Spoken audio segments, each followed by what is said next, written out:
Okay, like I said, the style of this speech is very different now because it's an actual speech. It was given by Ban Ki-moon at the General Assembly meeting. Like this was the first speech before the General Assembly actually kicked off in 2011.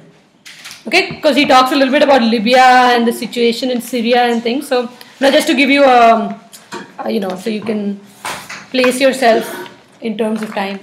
Can you give us a wave halfway through? Sure. 1 second, let me just check. 1, 2.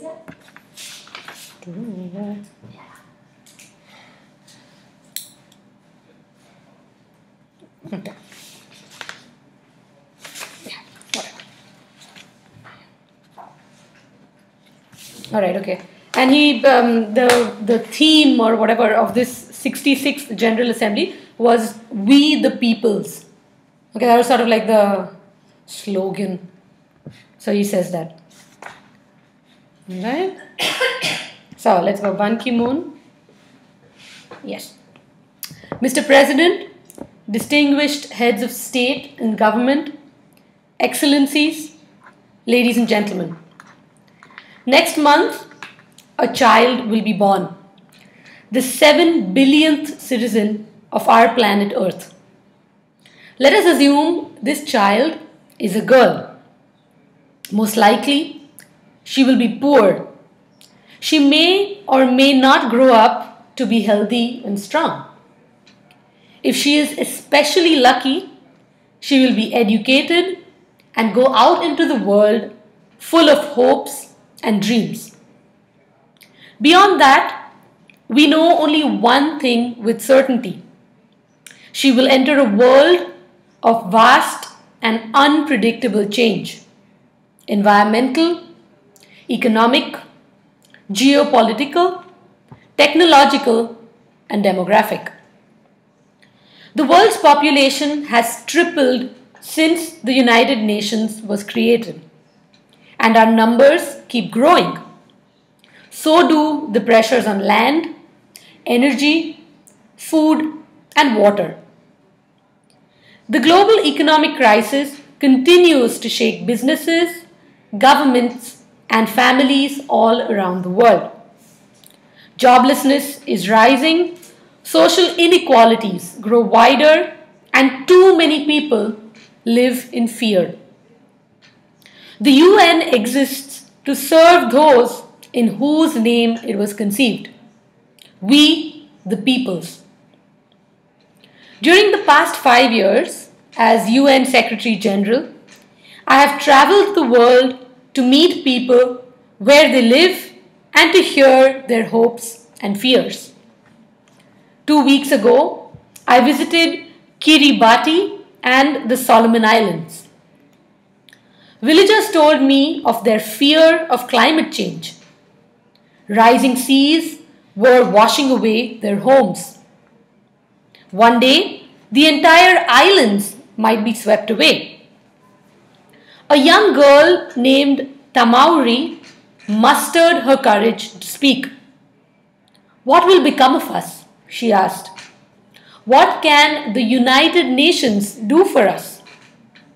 Today, I pose her question to all of you, distinguished heads of state and government and leaders of the world.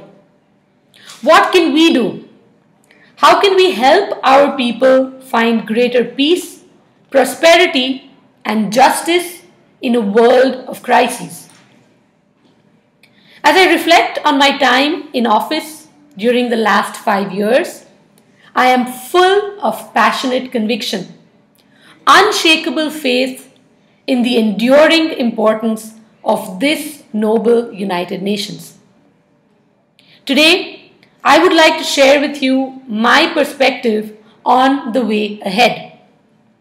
As I see it, we have 5 imperatives, 5 generational opportunities to shape the world of tomorrow by the decisions we make today. The first and greatest of these is sustainable development, the imperative of the 21st century. Saving our planet, lifting people out of poverty, advancing economic growth, These are one and the same fight. We must connect the dots between climate change, water scarcity, energy shortages, global health, food security, and women's empowerment. Solutions to one problem must be solutions to all. We must intensify our efforts to achieve the Millennium Development Goals and more. Today, I urge you to think even bigger and beyond the 2015 deadline. Let us develop a new generation of sustainable development goals to pick up where the MDGs leave off. Let us agree on the means to achieve them. A second great opportunity, prevention. This year, the UN peacekeeping budget will total $8 billion. Consider the savings if we act before conflicts erupt by deploying political mediation missions, for example, rather than troops. We know how to do this. Our record proves it in Guinea, Kenya, and Kyrgyzstan. Today, I ask for your support. Let us commit the resources required. Let us raise prevention from an abstract concept to a core operating principle across the spectrum of our work. Ladies and gentlemen, a third imperative, building a safer and more secure world, our core responsibility as the United Nations. We must be innovative in maximizing the unique force for good that is UN peacekeeping. In places like the Democratic Republic of Congo and Sierra Leone, we are building peace by advancing civil society, by promoting the rule of law, and by creating institutions of honest and effective governance.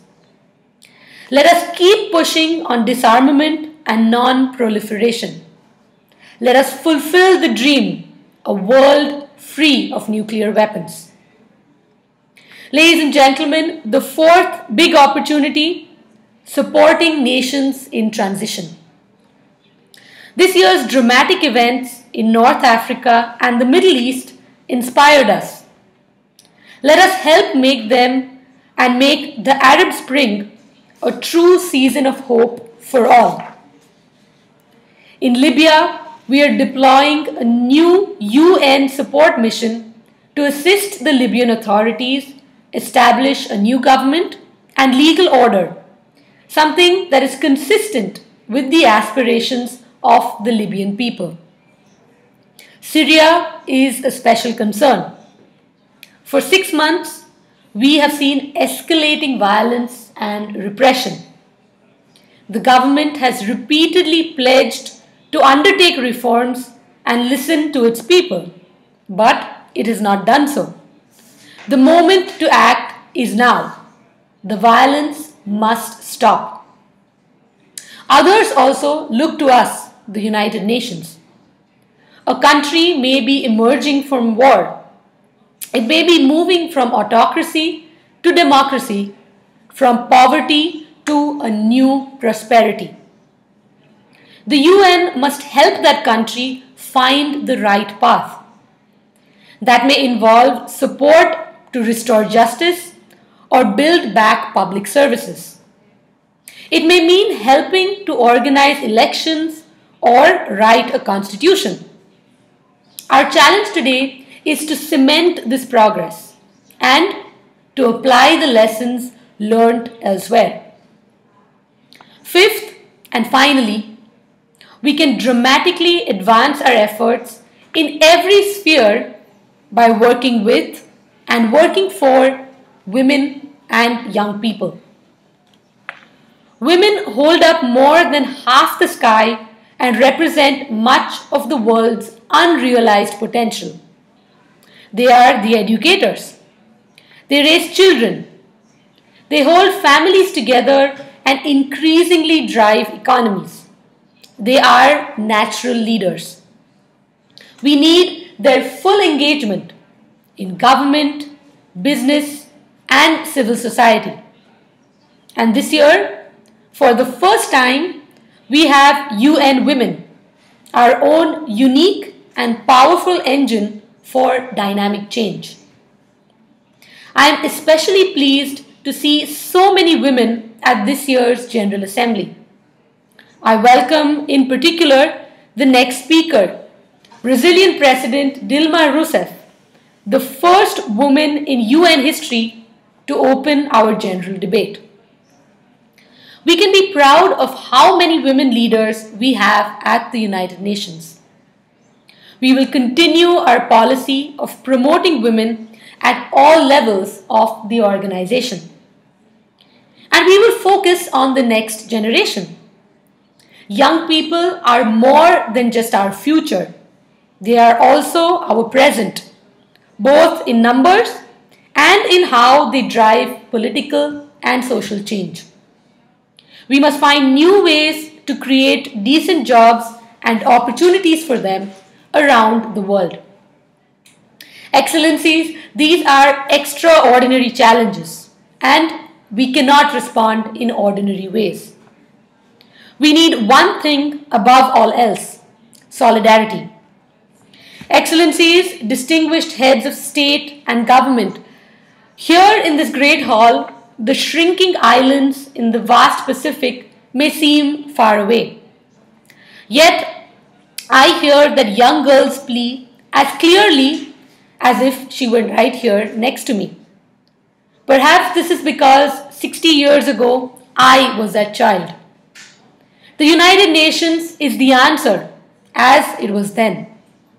Standing here today, I hear many millions of other young boys and girls asking for our help, looking for hope.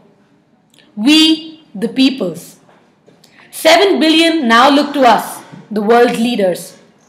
They need solutions. They demand leadership, and they want us to act. To act with compassion, courage, and conviction. To act in concert. Nations united at the United Nations. Excellencies, ladies and gentlemen, let us carry on this journey together. Thank you.